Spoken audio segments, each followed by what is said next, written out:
जी नाज़रीन, supreme court में तहकीकाती report को जमा करा दिया गया है और इस हवाले से JIT के अरकान का ये कहना था कि वो मजीद वक्त नहीं लेंगे और अदालत ने साथ ही में हुसैन नवाज की दरखास्त भी निपटा दी, जिस पर बहुत ज्यादा शोर शराबा हो रहा था कि तस्वीर लीक करने वाले शख्स का नाम बताया जाए और अदालत ने उसका नाम पब्लिक करने की हदायत कर दी है। और अदालत साथ में ये भी कह रही है कि हमारे कंधे इस्तेमाल ना करें, अगर हुकूमत को दिलचस्पी है तो बेशक कमीशन बना दे। देखते हैं कि मामला मजीद गंभीर होता है, कितनी जल्दी ये फैसला आता है और किस जानिब जा रहा है। हमारे मौजूद मेहमान इस्लामाबाद में तशरीफ रखते हैं मसूद शरीफ खटक साहब मौजूद हैं, अहमद कुरैशी साहब मौजूद हैं और यह मकबूल जान साहब, नसरुल्लाह मलिक साहब लाहौर से, ब्रिगेडियर हारिस साहब कराची से हमारे साथ मौजूद हैं। तमाम पैनलिस्ट के साथ हम बात करें, लेकिन इस्लामाबाद में अभी हम चलते हैं। खटक साहब, आपको वेलकम भी कहेंगे। ये जो सारा मामला है, अब आपको इसको किस तरफ जाता दिखाई दे रहे हैं, क्योंकि अब कोर्ट में सारी चीजें सामने आ रही हैं?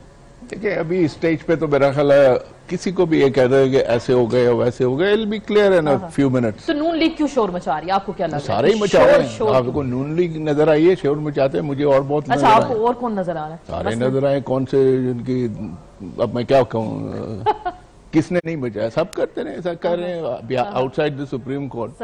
Everybody is at the mic, किसी के सामने डालें वो अपने। तो अभी आपको क्या लग रहा है, अभी जैसे कोर्ट ने डायरेक्शंस दिए हैं कि तस्वीर लीक करने वाले शख्स का नाम जो है मंजर आम पर लाया जाए, तो आप क्या सिचुएशन क्लियर हो जाएगी? जो इशारे किए जाते थे ना, कौन है, किसने साजिश की, किस इदारे से उसका ताल्लुक है? जो आपका सवाल है ना जी, इसके डायरेक्ट लिंक इसके साथ है। काफी रिपोर्ट्स बीच में निकलती रही। For example, you take that WhatsApp call, ठीक है, एक व्हाट्सएप कॉल हुआ, एक रिपोर्ट आई, अखबारों में आई। मैं नहीं कह रहा हूँ सर एक ही अखबार में आई, चले वो अखबारों में आई, लेकिन एक अखबार स्टैंड फॉर इट, व्हाटएवर, ठीक है, इसमें होती या किसी और में होती। हम ये कह रहे हैं अखबार में आई थी, ठीक है, आई थी, सबने पढ़ी।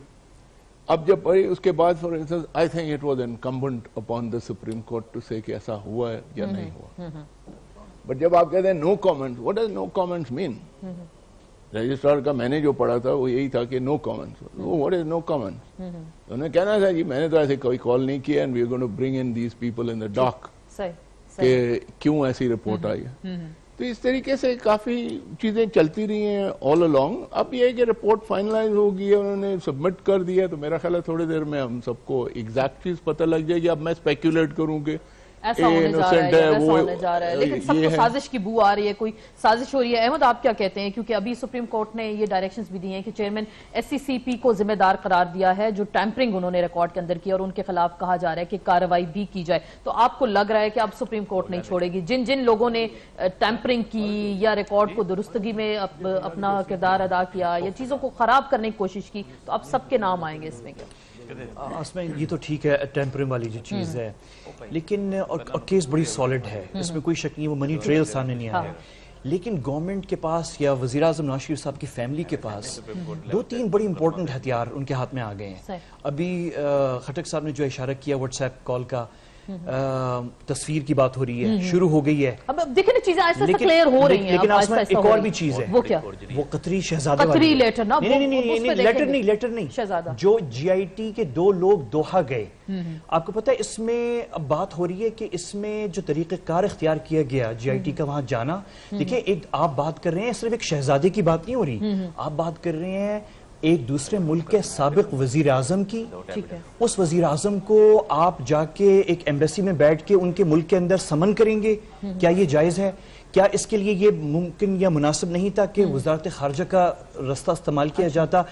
इसमें डिले अगर हुई है, लेट हो रहा है मामला, ये तो नामुमकिन है कि एक दूसरे मुल्क का वजीर आजम जो है वो एक अपने मुल्क में एक गैर मुल्की सिफारत खाने में जाके टेस्टिफाई करेगा। तो यहाँ पे डिले हुई है। ये एक हथियार लीगल है, हाथ में लेकिन है। वो बार बार ये कहा जा रहा है ना कि वो अपने डिफेंस को प्रोड्यूस करना, जाहिर बात है वो उस पार्टी का इख्तियार है कि वो पार्टी उसको खुद लेकर आए खुद। लेकिन फिर उसके लिए GIT फिर बंदे वहां ना भेजती, फिर GIT कहती, वो तो कह रहे थे वो दुबई गए गल्फ स्टील मिल के हवाले से जो उन्होंने मामलात देखने, नहीं वो तो दोहा भी गए, नहीं लेकिन वो दोहा भी गए और खबरें आई थी, उन्होंने समन किया है। लेकिन उन्होंने समन किया है, या तो आप शुरू से कह देते कि नहीं, आप गवर्नमेंट ने लेटर पहले प्रोड्यूस किया था, तो आप ही जो है उनको उनकी टेस्टिमोनी या वो खुद उनको आप लेकर आए। लेकिन जब आप चले जाते हैं वहां पे, आपने एक डिले कर दिया, आपकी वजह से हो गया। क्योंकि आई डोंट थिंक, मेरा ख्याल ये है कि एक दूसरे मुल्क का वजीर आजम जो है वो नहीं पेश होगा एक दूसरे मुल्क के सफारत खाने के अंदर। बात है वो ये कह रहे हैं पाकिस्तानी कानून कायदा मेरे ऊपर लागू होता है, नहीं एक प्रोटोकॉल होता है, आप वज़ारत खारजा लेकिन वो जैसे बार-बार वो कह रहे हैं ना वो और ये सब बार-बार यही फरमा रहे हैं कि सारी उम्र हमने ये चीजें देखी हैं, गवाह को खुद आप प्रोड्यूस करके लेकर आए। नहीं, मैं अर्ज करूं थोड़ा सा जी फरमाइए। आपका मसला ये है, कानून यही होता है कि समन जो है या अदालत करती है या वो करती है इन्वेस्टिगेटिंग ऑफिसर। समन के बगैर कोई अपीयर नहीं होता। ये नहीं होता कि अगर आप उसने पेश करना है कि नहीं पेश करना, पेश करने के लिए समन जारी करना जरूरी है। विदाउट समनिंग वो समन करना होता है। जिम्मेदारी किसकी है? डिफेंस। ये बेसिक प्रिंसिपल है। खटक साहब जहां बैठे हुए हैं। समन कोई पार्टी जारी तो नहीं करती। नहीं, समन का अदारा करती है। अदारे ने किया ना, अदारे ने किया, लेकिन अदारे की जिम्मेदारी प्रोसिक्यूशन अपने विटनेस लेके आता है और वो अपने लेके आता है। ये तो होता है अदालत में। इन्वेस्टिगेशन में भी यही होता है कि अगर आपने डिफेंस के लिए कोई विटनेस दिया हुआ है तो उसका समन वो जारी करते हैं, बुलाते हैं, वो है, लेके आने की जिम्मेदारी आपकी होती है। ये हम लीगल प्रोसीजर है। बिल्कुल, हम पूछ भी लेंगे। मुस्तफा नवाज खोखर साहब ने भी हमें ज्वाइन किया है, वो भी एक लीगल एक्सपर्ट हैं, पाकिस्तान पीपल्स पार्टी के रहनुमा भी हैं। आपको वेलकम भी कहते हैं। आप क्या कहते हैं? बार बार यहाँ पे ये डिबेट हो रही है ना कि ये कह रहे हैं कि पाकिस्तान का कानून और कायदा कतरी शहजादे पे लागू नहीं होता, तो किसने प्रोड्यूस करना था कतरी शहजादे को? किसने लेकर आना था जेआईटी के सामने? ये जेआईटी का फर्ज था या फिर ये नून लीग का काम था? देखिए, पहले दिन से इस सारे केस में जो चीज आया है कि जो एक्सेप्टेंस है, हुसैन नवाज साहब ने वो टीवी पर बैठकर उन्होंने कहा कि अल्हम्दुलिल्लाह कि ये इस खादिम के अपार्टमेंट्स हैं, वो एडमिशन कर चुके हैं। उस एडमिशन के बाद जिम्मेदारी उनकी थी कि बर्डन ऑफ प्रूफ उन पे था कि वो प्रूव करें कि ये जब उस खादिम के हैं तो वो खादिम कहां से उसके पास पैसे आए।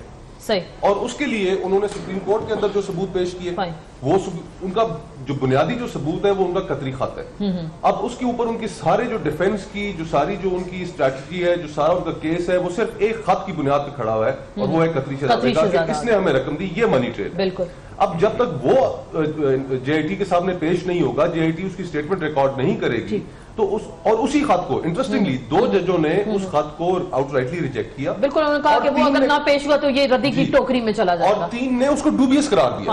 और उसी डूबियस करार देने की वजह से जेआईटी में उन्होंने जो 13 सवालात रखे, उनके अंदर से एक उसकी वेरासिटी चेक करना भी था। अब जब उन्होंने जेआईटी ने हमारे सुनने में तो यही आया है, अब तो रिपोर्ट पब्लिक होगी तो पता चलेगा, शेयर जब की जाएगी रिपोर्ट तो पता चलेगा। जेआईटी ने कोशिश भी की है, कुछ खतूत का भी हमने सुना है कि उनको मुतअद्दिद दफा खतूत भी लिखे गए और समन किया और उन्होंने कहा कि नहीं, मेरे आप महल में आ जाए और मेरे महल में आकर आप जो है वो मेरे स्टेटमेंट रिकॉर्ड कर लें। खोखर साहब, यहाँ पे ये इशू हो रहा है, यहाँ पे प्रोसीजर की बात हो रही है कि ये बात तो उसमें कोई शक नहीं है कि उन्होंने पेश करना है, गवर्नमेंट ने करना है, वज़ीर आज़म नवाज शरीफ साहब के लॉयर्स ने करना है, लेकिन प्रोसीजर जो यहाँ पे गलत हो गया, जिसपे अब बात शुरू हो रही है, वो ये है कि क्या जेआईटी को इस तरीके से समन करना चाहिए था दूसरे मुल्क के महल चले जाते हैं, उनको आप फॉरेन मिनिस्ट्री के थ्रू करते, आप It doesn't matter if he held any official capacity or not. उससे कोई इशू नहीं है। फटक साहब कुछ कहना चाह रहे हैं, फिर मैं ब्रिगेडियर साहब की तरफ जाऊंगी। आप दूसरे मुल्क के साबिक वज़ीर आज़म को कैसे लेकर आएंगे? जी फटक साहब, दावत दी है कि आप अपने एम्बेसी में आ जाएं। एम्बेसी में अच्छा, जब मैं जरा फटक साहब की राय ले लूं। फटक साहब ये खोखर साहब, बहुत सारे dictators from Latin America and other, ये वो पिनोशे का केस था, सारे इस किस्म के इंग्लैंड में जाकर ये पनाह लेते होते थे। और उनका सबसे पहले चलता यही था कि ये हेड ऑफ स्टेट है पुराना। इवन योर ओन मेरा ख्याल क्या नाम है, ऐसी चीजें हुई हैं जो आपके लोग बाहर होते हैं और इस स्टेटस के होते हैं, they just don't take them to the court like an ordinary criminal। उसको पता नहीं कितना अरसा हाउस रहे। बट ये कहने के बाद अब ओरिया साहब ने जो बातें की है ना, उस पर मैं एक बात करूंगा सिर्फ, वो ये है कि अगर ये सब कुछ ठीक है जो ये कह रहे हैं, तो फिर ये जेआईटी ने एक इनिशिएटिव कहीं 2 बंदों का जाने का और आने का, तो ये तो कोई कॉन्फ्लिक्ट है ही नहीं कि इनको जाना चाहिए था या नहीं चाहिए ना जाने। They went and they offered him कि या हम आएंगे आपके पास या आप आ जाएं। तो आप वो देखते हैं सर, अदालत भी तो कुछ ना कुछ बताएगी ना कि ये जेआईटी ने ठीक किया या गलत किया। आप अपने देख लें, आपके सुप्रीम कोर्ट ने इजाजत दी मुशर्रफ को बाहर जाने की, ले आए ना जरा। तो पाकिस्तानी है ना, उसमें इदारे भी इन्वॉल्व है ना, तो नून लीग की हुकूमत भी थी। आज इंटरपोल से सर उसको बुला सकते हैं, हुसैन को जाने, हुसैन कानी को कोर्ट, आज इंटरपोल से आप हुसैन कानी को कोर्ट के थ्रू आपने जाने दिया, वो कोर्ट ले आए ना। सेफ एग्जिट सर कौन देते हैं? हुकूमतें भी तो यहाँ देती है ना। ब्रिगेडियर साहब आपसे ये जानना चाहेंगे, ये अभी बात हो रही है परवेज मुशर्रफ के हवाले से भी बात हो रही है, लेकिन अभी जो खबरें आ रही हैं जफर हिजाजी पे मुकदमा दायर करने की भी अदालत ने बात की, आपको क्या लग रहा है, क्या चीजें अब खुलकर सामने आ जाएंगी, वाजे हो जाएंगी? आपको एक कंस्पिरेसी की गुंजाइश तो नहीं रही तमाम तर मामलात में? बिल्कुल कॉन्फ्रेंसिंग की गुंजाइश नहीं है और ये सारी चीजें क्लियर हो जाएंगी। सुप्रीम कोर्ट ने एक जीआईटी बनाई थी and we have to trust, उसको क्रिटिसाइज भी किया गया। सेकंड बात यह कि जब कतर के जो एक्स प्राइम मिनिस्टर हैं, अगर उन्होंने लेटर इशू किया तो उस वक्त उनको मालूम था कि ये इसके लिए मुझे कहीं ना कहीं पे जाना पड़ेगा। सेकंड ये है कि आपने जब प्राइम मिनिस्टर ने कहा कि ये मनी ट्रेल प्रूफ नहीं दे सके, एंड में सब चीजों का लबे लबाब ये आ गया कि कतरी लेटर जो है ये हमें पैसा इधर से आया है। जी जी, सुप्रीम कोर्ट ने कह दिया कि इसकी कोई वैल्यू नहीं है जब तक ये पाकिस्तान में आके या पाकिस्तान की एम्बेसी दोहा में आके ये इसको क्रॉस एविडेंस किया जाए और बताया जाए। जब ये वो प्रोड्यूस नहीं कर सके एंड और इनके लिए सबसे मटेरियल एविडेंस थी नवाज शरीफ फैमिली के लिए वो यही लेटर था, दैट मीन्स कि it has no value now, he has refused to come. और उनको ये भी पता था कि अगर ये लेटर नहीं आएगा तो जो सुप्रीम कोर्ट की पहली observation that will stand true. इसलिए इस स्टेज पर आके now it is up to the supreme court to decide कि ये कतरी लेटर की क्या वैल्यू है, और पहले ही वो उस पे डिसीजन दे चुके हैं। बिल्कुल, I don't think now we expect anything miracle coming out of it, we should be very clear कि यहाँ पर they have miserably failed. Alright, आपको ये क्या लग रहा है अभी जो कहा गया है अदालत की जानिब से, जिस शख्स ने तस्वीर लीक की उसका नाम सामने लाया जाए, पब्लिक किया जाए, तो क्या इस अब जब नाम सामने आ जाएगा नून लीग की तसल्ली हो जाएगी? जाहिर बात है वजारत दिफा का वो अहलकार था, तो फिर क्या होगा? क्योंकि बड़ा शोर किया ना, इस पे बड़ी सियासत हुई, बड़ा हंगामा हुआ। देखिए क्या अगर उसने किया है तो ही विल बी पनिश्ड, बल्कि आई एम श्योर के आर्मी का अगर वो रिलेटेड ऑफिसर है he must have already been taken to task 1। Second, does this issuing of the picture affected the JIT? Not at all. बाकी वो तो उनका इशू था, वो नेचुरली सुप्रीम कोर्ट ने ऑर्डर दिए हैं, पब्लिक हो जाएगा, he will be punished also. मैं तो ये जानता हूं हमारा आर्मी का प्रोसीजर ये कि by now he fate would have been decided, वो तो इस पे रेस्ट एश्योर करें, लेकिन इसके ऊपर इंक्वायरी से इसका कोई ताल्लुक नहीं है। We should be very clear about it.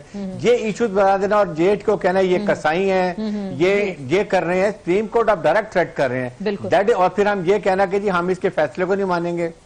हम आईएसआई और उनके नुमाइंदे क्यों थी, आपने पहले एक्सेप्ट किया। क्या आप किसका नैरेटिव पे जा रहे हैं? आप किसको, फौज को और अवाम को डिवाइड करना चाहते हैं? लगता कुछ ऐसे ही है, लगता कुछ ऐसे ही देखने। बिल्कुल नसरुल्लाह साहब, क्या आपको लग रहा है फौज और जैसे ब्रिगेडियर साहब बात करें अवाम को डिवाइड करने की कोशिश की जा रही, क्योंकि अटैक तो किया जाता है, आप भी देखें समझदार हैं, हम सब समझदार हैं, रोजाना खबरें भी बनाते हैं, खबरों की नौयत को भी जांचते परखते हैं। नून लीग इशारों कनायों में तो बात करती है फौज के खिलाफ, खुलकर फिर क्यों नहीं सामने आते, खुलकर नाम क्यों नहीं लेते कि फौज उनके खिलाफ साजिश कर रही है?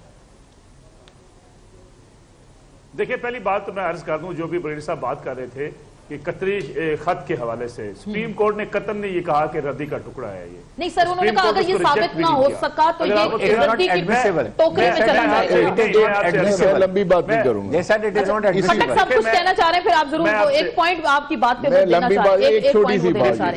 देखिए जी, इस मुल्क में 3 बड़ी इंटेलिजेंस एजेंसीज हैं, ISI, MI एंड IB।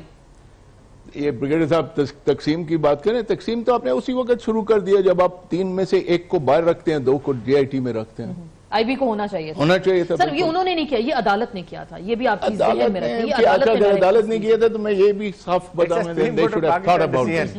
ठीक जी थॉट अबाउट दिस कि इतनी बड़ी ऑर्गेनाइजेशंस में आप इंतशार क्यों पैदा कर रहे हैं। ठीक जी नसरुल्लाह साहब।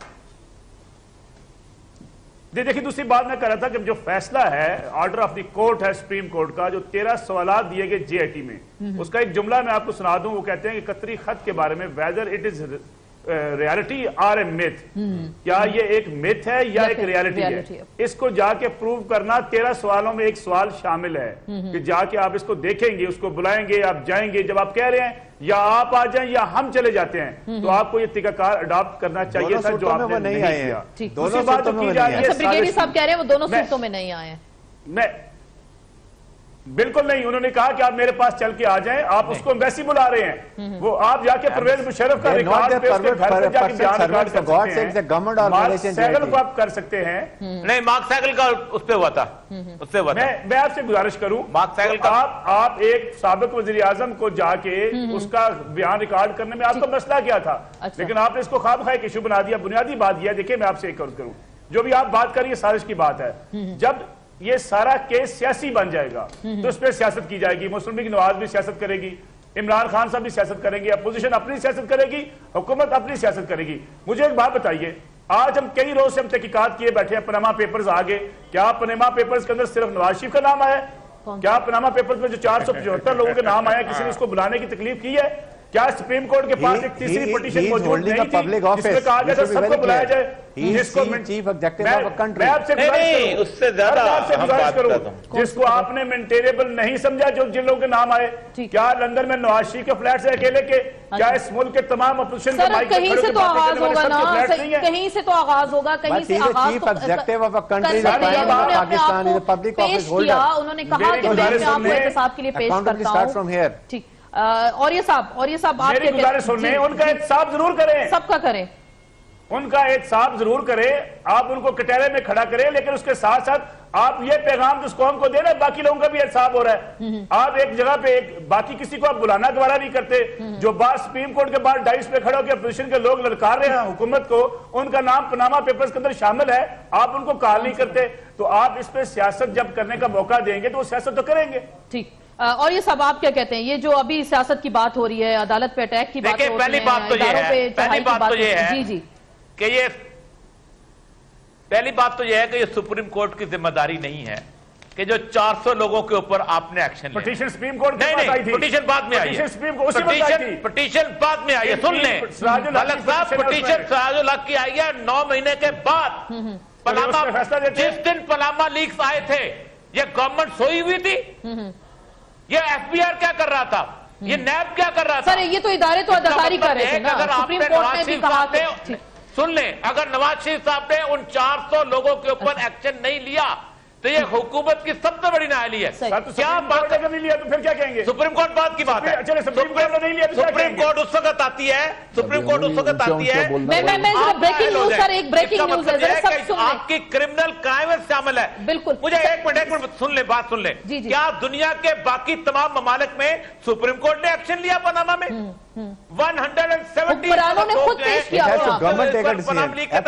खारिज हो, वो गवर्नमेंट्स लेती हैं, ये नैब का काम था। ठीक सर, ये हम जरा ब्रेकिंग न्यूज दे दें, ब्रेकिंग न्यूज दे दें। बिल्कुल इनका काम था, इदारों का काम था, जो इदारों ने काम नहीं किया। अभी हम आपको ब्रेकिंग न्यूज दे दें कि जंग न्यूज को तौहीन अदालत का नोटिस जारी हो गया। अहमद नूरानी की जो खबर थी कि जेआईटी खुद से इन्वेस्टिगेट नहीं कर रही, वो जस्ट पेपर्स पे साइन कर रही है, और उसके नुमाइंदे अहमद नूरानी को रोस्ट्रम पर तलब कर लिया गया और कहा गया कि उनकी ये खबर डायरेक्टली तौहीन अदालत के जुमरे में आती है। तो देखिए, आज ही अभी प्रोसीडिंग अदालत की अब हेयरिंग अभी जो शुरू हुई है, मामला चीजें ऐसे सब खुलकर सामने आ रही। जो इतने एलिगेशंस लगते थे, अखबारात में खबरें आती थी, जो बातें होती थी, तस्वीर लीक का मामला हो गया, जफर इजाजी वाला मामला हो गया, सारी चीजें आ गई। अहमद कुरैशी साहब, ये जो अब बात हो रही है, इदारों के हवाले से बात होती है, और अब इसमें मीडिया भी आ गया, मीडिया की जानिब से भी ऐसी रिपोर्ट्स आएंगी, उनको भी अब अदालत में तलब कर लिया। मामला लंबा होता जा रहा है, आगे चलता जा रहा है। आसमा, ये पाकिस्तान में सहाफत के लिए, पॉलिटिशियंस के लिए, गवर्नमेंट के लिए नया तजुर्बा है कि एक ताकतवर वजीर आजम 3 बार मुंतखब, उनका एहतसाब, उनकी फैमिली का एहतसाब हो रहा है, जो कि बहुत अच्छी बात है। उम्मीद ये थी कि ये चीज जो है एक प्रेसिडेंट बन जाएगी, फिर वो दरवाजा खुलेगा उन बाकी लोगों को पकड़ने का जिनके नाम आए हैं, क्योंकि कहीं से शुरू होने, जैसे आपने भी कहा, और वो वज़ीर आज़म से शुरू होना जो कि हुकूमत वक्त जो चला रहे हैं।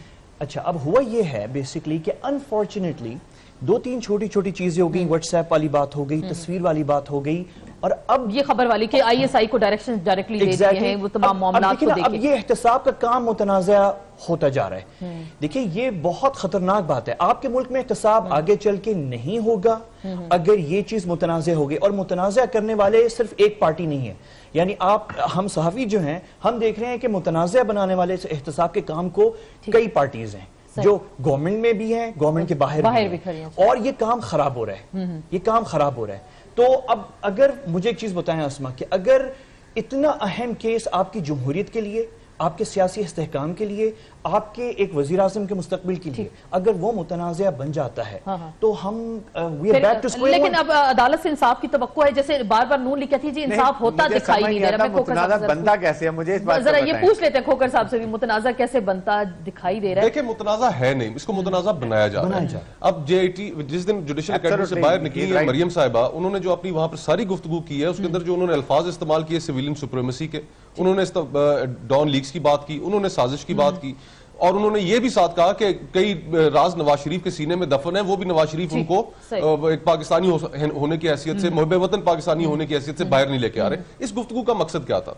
और फिर इस गुफ्तगू ने टोन सेट की। उसके बाद अगले ही दिन प्राइम मिनिस्टर के जो स्पोक्स पर्सन है उन्होंने प्रेस कॉन्फ्रेंस की और उन्होंने कहा जी कि प्राइम मिनिस्टर हाउस के फोन भी टैप हो रहे हैं। तो ये सारी जो एलिगेशन, ये सिविलियन सुप्रीमेसी का कोई ताल्लुक नहीं है, इसमें मलाइन किया जा रहा है दारों को। और पाकिस्तान पीपल्स पार्टी ने ऑन रिकॉर्ड इनको कहा है कि आप इसको जमहूरियत की बका की जंग खुदारा ना बनाइए, और अगर आपके पास जमहूरियत सिर्फ नवाज शरीफ का नाम नहीं एग्जैक्टली है ना, ऐसा नहीं है। वो आज धमकियां दे रहे हैं, ऐसा हुआ तो जमहूरियत खतरे में, देखिए जमहूरियत लपेटी जाएगी। ये तो करेंगे पॉलिटिशियंस, ये तो हमारी पॉलिटिकल रूल ऑफ लॉ का ये केस है। इस चीज में कोई शक नहीं, जो अभी मलिक साहब बात कर रहे थे कि हाँ इस मुल्क में जो अकाउंटेबिलिटी है वो अक्रॉस द बोर्ड उस तरह नहीं हो सकी जिस तरह होनी चाहिए। उस अकाउंटेबिलिटी में माजरत के साथ हमारी ब्यूरोक्रेसी, हमारी जुडिशरी, हमारी जो आर्म्ड फोर्सेज है, वो सब अपने आप को उन्होंने अलग थलग करके रखा हुआ है। वो पेश करते हैं कि हमारा अंदरूनी अपना निजाम मौजूद है, तो हमें कोई और किसी अकाउंटेबिलिटी के निजाम के तहत जवाबदेह ना बनाया जाए। तो अकाउंटेबिलिटी इन इटसेल्फ, उसके ऊपर बहुत बड़ा क्वेश्चन मार्क है पाकिस्तान में। लेकिन ये एक केस ऐसा है कि जिसके अंदर इंस्टीट्यूशनल फेलियर हुआ है पाकिस्तान में, और rule of law at stake है। तो हमारे माशरे में एक अच्छी रस्म पड़ेगी कि अगर इसके अंदर if evidence is found against the prime minister, तो और उनकी फैमिली के, अगर उनको अकाउंटेबल बनाया जाएगा तो इस मुल्क में ये चीज एस्टैब्लिश हो जाएगी कि अगर आप हुक्मरान भी हो तो कानून आप कोई कानून से और आइन से बालातर नहीं। खटक साहब, आपको क्या लग रहा है, किस्मत की देवी नून लीग पर मेहरबान होगी? क्योंकि अदालत अब तमाम चीजों को खोलती जा रही है। जो सब बैठ के चढ़ाई करते थे, बातें करते थे, आहिस्ता आहिस्ता खबरें आ रही हैं, वो हर एक चीज का नोटिस ले रहे हैं। आपको लग रहा है कि नहीं, ये चीजें मेरा ख्याल है नोटिस लेने की कोई ऐसी बात नहीं है, बट ये जिसके ऊपर मैं तो इनको देखा भी नहीं है कभी, बट ये जिस न्यूज रिपोर्टर को बुलाया है, जो अभी आपने ब्रेकिंग न्यूज ग्रुप के रिपोर्टर को वहां पे बुला लिया गया, तो कई ज्यादा बातें लोगों ने टीवी पे की हैं, हर जगह की हैं, कोई ऐसी बात तो नहीं है। नोटिस जारी, उम्मीद शकील रहमान को भी कह रहे हैं नोटिस जारी करके 7 दिन के अंदर जवाब प्राप्त स्पेकुलेटिव एंड सोर्सेज के ऊपर दुनिया में हर जगह रिपोर्टिंग होती है। अब ये अगर उन्होंने किया है तो it should be proved one way or another, and that's it. But ये चीजें रूटीन में चल रही हैं। अभी जो उन्होंने कहा ना कि एहतसाब जरूर, बिल्कुल 100%, I am for it, the guillotine proper, but ये कि ये नहीं कि, क्योंकि देखें हम खुद भी गुजरे हुए हैं इसमें, ठीक है, and I know that it is not done as it should be done. बस ये इसका है, उसका है, फलाना है, दैट रगड़ो इसको, you know that sort of stuff. तो कहने का मतलब यह है कि अगर इनके अगेंस्ट एविडेंस है, by all means hang them, do what you like, but अगर फिर यही चीजें बहुत सारे और लोग भी हैं, उनको भी फिर डालें इसमें, और उनको किसी को भी फेवरेट ना बनाएं। फाइन, बिल्कुल सब डाले जाएंगे, सब डाले जाएंगे, क्योंकि अभी खबर आ रही है अदालत ने कहा है कि तलाल चौधरी और जो किरमानी साहब हैं, इनके भी जो बयानात के रिकॉर्ड हैं अदालत ने तलब कर लिए गए हैं। तो ब्रिगेडियर साहब, मेरा वही सवाल होगा, अदालत बड़े दिनों से खामोश थी और बड़ी ये चढ़ाइयां होती थी, बहुत ज्यादा बातें की जाती थी, बिलो द बेल्ट अटैक भी किए जाते थे, तो अब आपको क्या लग रहा है, क्या किसी को नहीं छोड़ा जाएगा अब? क्या एब्सोल्युटली ये अक्रॉस द बोर्ड है, बहुत ही ये जो गवर्नमेंट ने हैव बीन अनफेयर, जिस तरीके से क्रिटिसाइज किया जेआईटी को, जेआईटी को किसने बनाया था, जेआईटी को मेंबर्स किसने सिलेक्ट किए थे, और उसके बाद जिस तरीके से जेआईटी को मुतनाज़ा बनाया गया, और एक दिन पहले आपके 4 फेडरल मिनिस्टर ने उनके डिसीजन को, उनके रिकमेंडेशन को इन्फ्लुएंस करने की जरूरत थी बाय पुटिंग प्रेशर, और उनको कि हम नहीं मानेंगे। ये सारी चीजें मेरे ख्याल में अब क्लिपिंग जो है ये सारी सुप्रीम कोर्ट में पेश होंगी। जिसने इसको क्रिटिसाइज किया है, जो लैंग्वेज इस्तेमाल की गई है, I think this is high time anyone either is from government or from opposition, but I think इन्होंने मिठाई बांटी थी, इन्होंने इसको क्रिटिसाइज किया, वो अक्सर फैसला नहीं पड़ा, what they have been doing and how they have been talking about it। ठीक, सही, वो अक्सर लोग एतराज करते हैं, सब फैसला उर्दू में नहीं पड़ा था, नजर आ रहा है। ठीक, क्योंकि अब तो चीजें इनको कहीं ना कहीं इनको इंक्लिंग हो गई है, जाहिर बात है इनको पता चल गया है, क्योंकि अभी जो अदालत की जानिब से अभी जो खबरें आ रही हैं, साथ साथ हम आपको ब्रेकिंग बताते भी जा रहे हैं। मलिक साहब आपसे जाना चाहेंगे, ये जो अभी अदालत कह रही है तलाल चौधरी, ये अभी ख्वाजा साद रफीक का जो रिकॉर्ड है तकारीर का, आसिफ किरमानी का, ये क्योंकि ये लोग बहुत ज्यादा बोले, बड़े गिरजे बरसे, धमकियां भी इन्होंने दी, तो अदालत ने इनकी रिकॉर्ड तलब कर लिया है तकारीर का। आपको क्या लग रहा है, अब क्या होने जा रहा है? देखिए, बड़ी खुशी की बात है। मैं समझता हूं जो ब्रिगेडियर साहब बात कर रहे थे, सबको, मैं तो हम बात करते हैं सबको बुलाना चाहिए। जनरल परवेज मुशर्रफ को भी वापस लेके आए अदालत से, हुकूमत लाए ना, यही सवाल है, हुकूमत क्यों नहीं बुलाती उसको, इंटरपोल से राब्ता करें ना सर, राब्ता करें। गुजारिश सुने, मेरी गुजारिश सुनने, जिनके ऊपर अरबों के इल्जामात थे और उनकी आजकल जमानतें हो गई हैं, उनको रेंजर्स की प्रोटोकॉल में घूमते हैं, उनको भी वापस लेके आए। और जो इस्लामाबाद में अदालत जाने के बजाय सीधे इलाज कराने चले गए थे सरकारी प्रोटोकॉल के साथ, उन इदारों को भी पकड़ के कोर्ट के कटहरे में खड़ा करें, तो इस मुल्क के अंदर मैं समझता हूँ सबको इत्मीनान हो जाएगा। उन लोगों को भी पकड़ के लेके आए जिनको आपने कहा आपने करप्शन की, रिटायर करके आराम से घर भेज देगा, तबकी दे इज्जत के साथ। क्या आप आराम से? लेकिन मलिक साहब, क्या ये अच्छी बात नहीं है? कहीं से तो आगाज हो रहा है मलिक साहब, अच्छी बात नहीं है, कहीं से तो आगाज हो रहा है। गुजारिश ये है, आपने ये कल्चर पैदा किया है इस मुल्क के अंदर कि आप एक बाजू पकड़ते हैं, एक पार्टी का बाजू मरोड़ते हैं, दूसरी पार्टी को ले आते हैं, दूसरी पार्टी का बाजू मरोड़ते हैं, तीसरी पार्टी को ले आते हैं। जब तक आप ये कल्चर रखेंगे, कोई सर ये कौन मरोड़ रहा है? आपको सबको पता है सर, कौन मरोड़ता है, लेकिन ये ही तो बातें, अभी कौन मरोड़ रहा है बाजू इनके? अस्मा देखिए ना, मलिक साहब जो बात कर रहे हैं, देखिए हमारे इदारे हर वक्त करते रहे हैं। अच्छा, इदारे वो कह रहे हैं हर वक्त ऐसा करते रहे। नहीं, 2 खत हमारे सामने आए हैं। हाँ, एक खत नहीं है, एक खत जेरे बहस रहा है, लेकिन दूसरे खत के ऊपर किसी ने बात तक नहीं की। और वो खत था जो परवेज मुशर्रफ साहब ने पेश किया, और उन्होंने कहा जी कि वो किंग अब्दुल्ला ने मुझे $10 मिलियन दिए, उसके ऊपर बात ही नहीं हुई।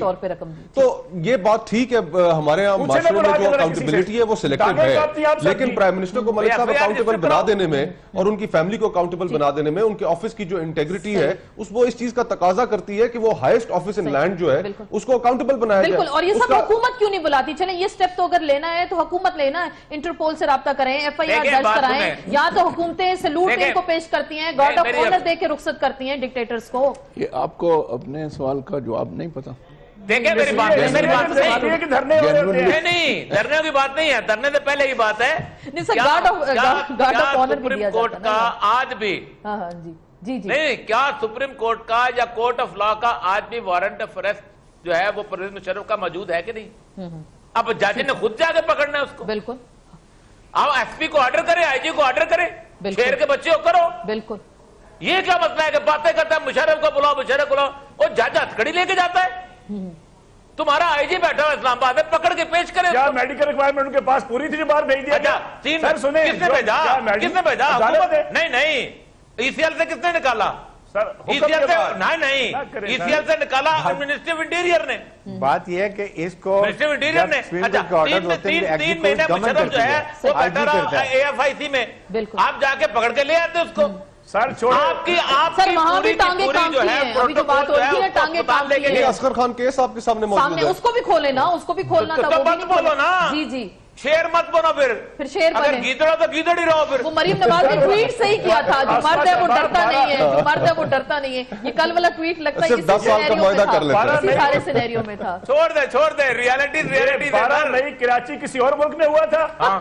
मुझे बताइए, चलाए ना जो मुक्के ले रहा था इस्लामाबाद में एक शख्स कि ये जिसने मेरी ताकत देखनी हो कराची में देख ले, आपने बुलाने की हिम्मत थी किसी में? नहीं बुलाए ना, हम तो कहते हैं बुलाओ। सर उस दिन जजेस को चीफ जस्टिस साहब को तो उतरने नहीं दिया था, धमकी दी थी। उस वक्त तो अदलिया को कुछ जरगमाल बना रखा था एक डिक्टेटर ने। अच्छा सुबह मोटो, अच्छा सुने, जहां तक 12 मई का तल्लक है, तो सुबह मोटो लिया सिंध हाई कोर्ट ने, सारा का सारा MQM खड़ा हो गया, खौफ पैदा हो गया था। देखो तो सही, जिस वक्त सिंध हाई कोर्ट ने कहा था आओ एविडेंस दो, तो भर गया था। किसी ने संभाला उस वक्त 12 मई को? अच्छा चलो चले गए, बाद में सारे के सारे 12 मई के मुजरिम तुम्हारे वजीर रहे हैं, सबके साथ तुम्हारे क्रोनीज रहे हैं। यही ये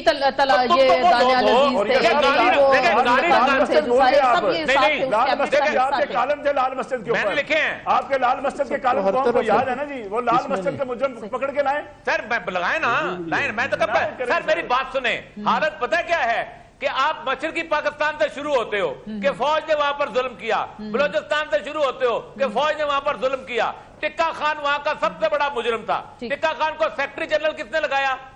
अपनी पार्टी का। टिक्का खान को पंजाब का गवर्नर किसने लगाया? बिल्कुल किसी जर्नैल ने लगाया। ये सर ये मैं बड़ी माजरत के साथ करते हो, यही पॉलिटिशियंस इन्हीं जर्नैलों की नर्सरियों में से पल बढ़कर निकलते हैं, वही इनकी ग्रूमिंग होती है, फिर उसके बाद बात की जाती है कि हमें चलने नहीं दिया जाता। क्यों ब्रिगेडियर साहब, जनरल जिलानी, भुट्टो साहब, जाहिर बात है सारी डिस्कशन गलत जगह पे जा रही है। असल ये इशू ये नहीं है फौज पॉलिटिशियन, इशू ये है कि एहतसाब का अमल हो रहा है, जरूरी है। वजीर आजम साहब और उनके बच्चे जो हैं वो वाकई एक ऐसी केस में फंसे हैं जिसमें वाकई बड़े जायज सवालात उठ गए हैं उनकी वेल्थ के बाद, उनकी दौलत के ऊपर, इसमें कोई शक नहीं है। तो सवाल अगर हो रहा है तो सही बात है, उनको जवाब देना पड़ रहा है, तो उस पे क्यों सियासत की जाती है? वो सियासत उनका हक है, सियासत वो करें, सियासत उनका हक है, उनके ऊपर सवालात उनकी दौलत पे उठे हैं, जायज सवालात हैं, उनको डिफेंड अपने आप को करने का पूरा मौका मिलना चाहिए, वो कर रहे हैं, वो करें सियासत।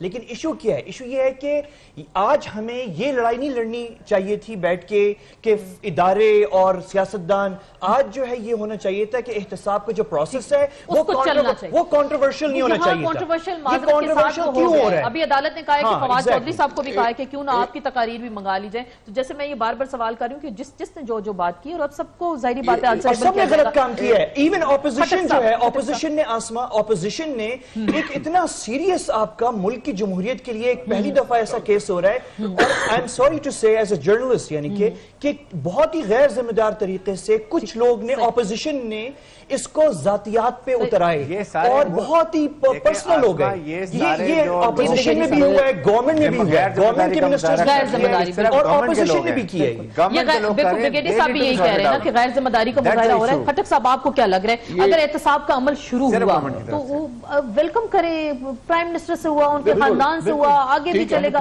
कंट्रोवर्शियल क्यों भाई, क्यों इतना मुतनाज़ा? छोटी सी बात जो अहमद साहब ने बोला ना वो सही कहा, बट आपने एहतसाब शुरू कहां से किया?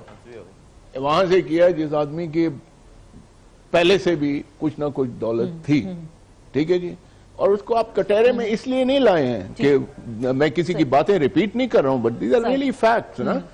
इतना कुछ हुआ, इतने कुछ हुए, आप बोले मेट्रो लाहौर में इतना किकबैक हुआ, फलाने में इतना ये हुआ, then I would say yes you caught him at the right thing. अब उसको उसके बाप की दौलत का पूछ रहे हैं। इधर तो लोग 17-18 ग्रेड से निकल के उनके पास भी ऐसे ऐसे फ्लैट्स हैं वहां पर लंदन में, उनसे क्यों नहीं पूछते आप? अगर चले आगाज हुआ नहीं आगाज, फिर वही है ना, चले आगाज हुआ, उनसे क्यों नहीं पूछते? इसलिए मैं कहता हूँ it has to be seen as justice. Pakistan public office holder, बिल्कुल, इसलिए इनसे स्टार्ट किया गया है, उसके बाद सबकी बारी आनी चाहिए। ठीक है, बिल्कुल। और प्राइम मिनिस्टर साहब ने फ्लोर ऑफ द हाउस पे खुद खड़े होकर अपने आप को एहतसाब के लिए पेश किया। एक चीज सामने आई, उन्होंने पेश किया, अच्छा किया, सही है। वो प्राइम मिनिस्टर पाकिस्तान है, वो पब्लिक ऑफिस होल्डर है, यहाँ से स्टार्ट होगा and then it should go to everyone, किसी को भी नहीं छोड़ना चाहिए। लेकिन मेरा भी पॉइंट ऑफ व्यू यही है कि आप खुद नजर भी आना चाहिए। ये आप कहे ना कि ये घर तुम्हारे, ये कहाँ से लाया? ये इस्लामाबाद में आप पूरे कोई आदमी आपको मनी ट्रेल नहीं दे सकता। फिर सर इसका मतलब प्राइम मिनिस्टर साहब ने ठीक कहा था कि हम ये करप्शन अपने काम ना करें, अपने दुनिया में जो पब्लिक ऑफिस होल्डर बात कर रहे थे कि हायर स्टैंडर्ड है जो अप्लाई होता है पब्लिक ऑफिस बेयरर्स को। प्राइम मिनिस्टर के ऑफिस की इंटेग्रिटी इतनी ज्यादा है कि उसने, जिसने आपने पूरी कौम की रहनुमाई करनी है, उसको लीड करना है, उसके ऊपर एक हायर स्टैंडर्ड लागू होगा उसके ऊपर। और फिर देखिए जो ये स्कैंडल आया जिसके ऊपर ये मुतअद्दिद दफा ये कह रहे हैं कि जी कि हमारे खिलाफ ये साजिश है, क्या ये जो अवार्ड मिला वहां पर, जो पूरी की पूरी उस टीम को ICIJ की पुलित्जर अवार्ड, जो पूरी सहाफत की दुनिया में सबसे बड़ा अवार्ड है, तो इसका क्या मतलब है कि वो एक साजिश के तहत उन्हें अवार्ड भी दिया गया? उन्होंने एक बहुत बड़ी साजिश की थी। वो ये कह रहे हैं ना, ये बैरूनी साजिश थी, यहाँ के हमारे सियासतदान इस्तेमाल हुए और PTI पे मलबा गिरता है। जरा अली जैदी साहब हमारे साथ मौजूद है, सीनियर रहनुमा पाकिस्तान तहरीक इंसाफ के, आपको वेलकम भी कहते हैं।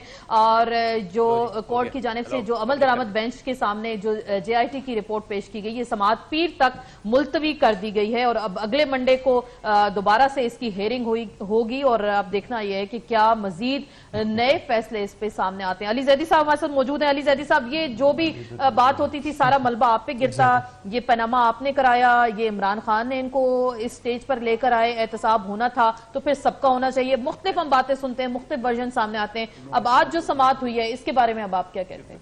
देखिए जी, आज तो जेआईटी ने अपनी जो भी इन्वेस्टिगेटिव रिपोर्ट्स हैं वो जमा कराई हैं सुप्रीम कोर्ट में। वो सुप्रीम कोर्ट ने कहना है, मेरे तो नहीं ख्याल कि किसी को भी पाकिस्तान में पता है कि जेआईटी के अंदर है क्या। हाँ, नोबडी नोज। और खास तौर पे वो जो नुरानी साहब हैं, रहमान की जो काम करते थे ग्रुप में, उनको तो बिल्कुल भी नहीं पता था। नहीं, वो तो आज नोटिस जारी हो गया ना तौहीन अदालत। शुक्र है कि उनको, क्योंकि वो तो ऐसा नैरेटिव बिल्ड करते हैं जैसे कि पता नहीं वो उन्हीं के सामने बैठ के लिखती है। तो वो तो बिल्कुल ही मतलब it was amazing to read वो जो सुबह उन्होंने जो लिखी है जंग में, जी, जी। स्टोरी। अब देखना है कि सुप्रीम कोर्ट इन्वेस्टिगेटिव